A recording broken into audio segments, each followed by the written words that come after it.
Hello Game of Thrones fans, and welcome back to my channel. I'm Lady Firesnow. If you are not caught up with everything that's happened through Season 7, this is your spoiler warning. Mije Daenerys Genesma, Entar queria entrar. Happy New Year's to us! We have some exciting new things coming out with Game of Thrones. HBO's been dropping promos of character interviews, reviewing their stories, so that's been exciting. And then we just got a 10-second teaser from the first episode of Season 8, with Daenerys arriving in Winterfell and Sansa welcoming her. What a big surprise! I'll add a link in the description to Emergency Awesome. He's been doing some great reviews on all of the new footage that's been coming out. Today, I'm doing my part 2 of my Tyrion Lannister series. Lannister, Targaryen, Baratheon, Stark, Tyrell. They're all just spokes on a wheel. This one's on top, then that one's on top, and on it spins, crushing those on the ground. It's a beautiful dream. Stopping the wheel. You're not the first person who's ever dreamt it. I'm not going to stop the wheel. I'm going to break the wheel. I'd given up on life until Varys convinced me you might be worth living for. You chop off my head, well, my final days were interesting.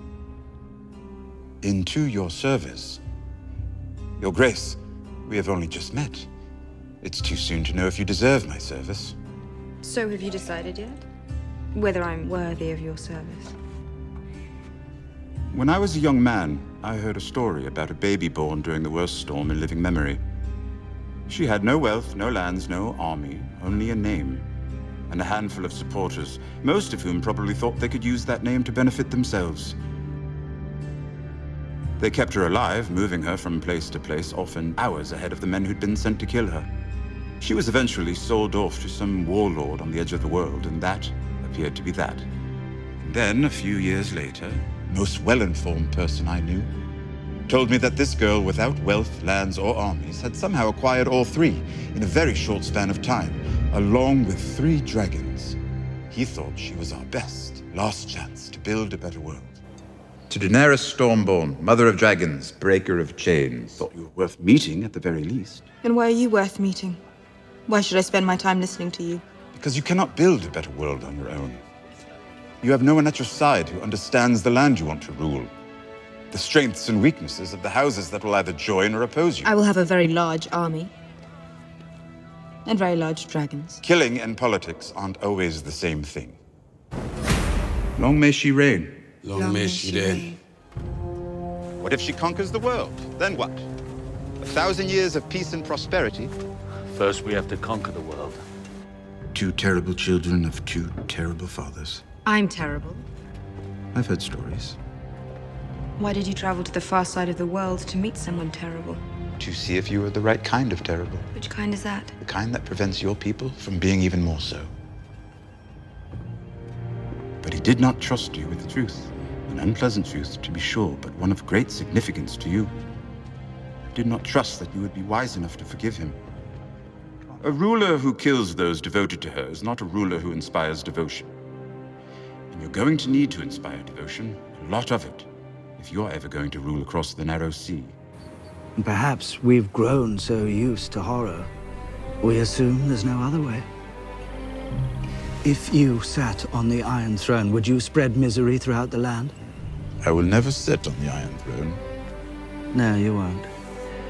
But you could help another climb those steps and take that seat. I believe men of talent have a part to play in the war to come. I'll walk the rest of the way myself. I can't go off on a secret mission in the company of the most famous dwarf in the city.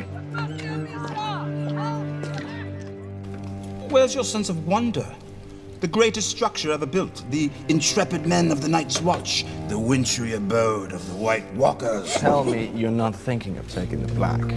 The Night's Watch protects the realm. Yes. Against grumpkins and snarks and all the other monsters your wetness warned you about. You're a smart boy. You don't believe that nonsense. You probably don't believe me. I do, actually. You didn't before. Grumpkins and Snarks, you called them. Do you remember? You said it was all nonsense. It was nonsense. Everybody knew it. But then Mormont saw them, and you saw them, and I trust the eyes of an honest man more than I trust what everybody knows. How do I convince people who don't know me that an enemy they don't believe in is coming to kill them all? Good question. I know it's a good question. I'm looking for an answer.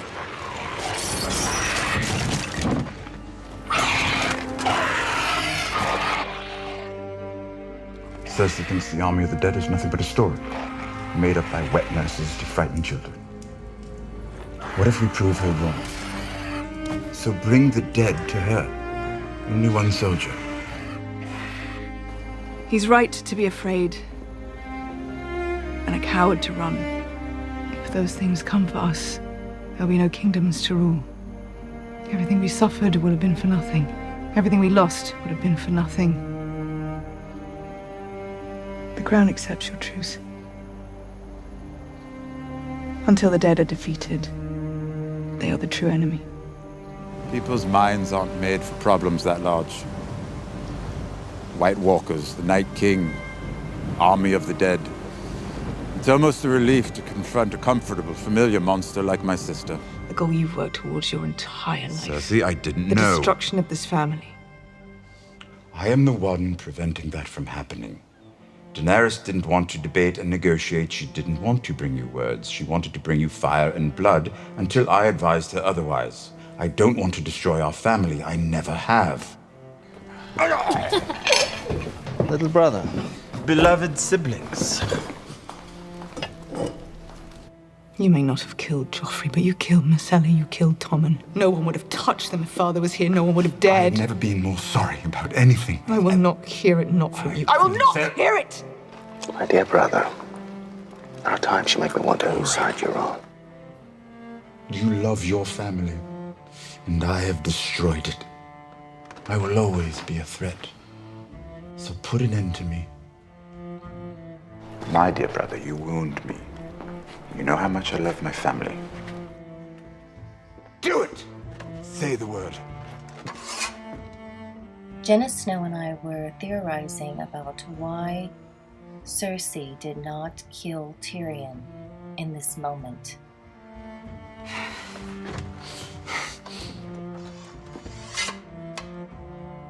She knew that she could trust Tyrion to take care of her baby, and that he owed it to the family to carry on the Lannister name. I am more sorry about the children than you could ever know. I will not. I don't care. I love them. You know I did. You know it in your heart if there's anything left of it. It cost us our future.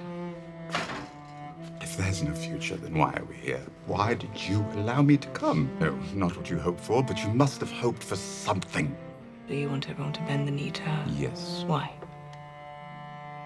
Because I think she will make the world a better place. I don't care about checking my worst impulses. I don't care about making the world a better place. Hang the world. Take those who matter. You're pregnant. If Jon and Dany's baby were to marry Cersei's baby, there would be no more fight for the throne.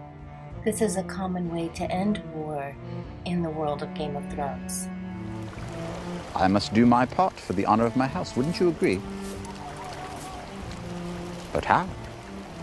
The survival of Dany, Jon, or Tyrion would ensure both children would be kind and good. I had not originally thought of this theory, and after talking with Jenna and brainstorming with her, we collectively came up with the idea that this could be a possible good ending. And then I thought, well, it's a little too happy for Game of Thrones. And while I would love to see this happy ending, I have my original theory that I would like to share in part 3. He needs to know. No one's less happy about this than I am. I know. We need to All the stags will bow, all the wolves will I bow. trusted you, everything would be different. All the birds in the sky and the beasts in the sea. They will all come to you, little lion. to rest a crown upon your head.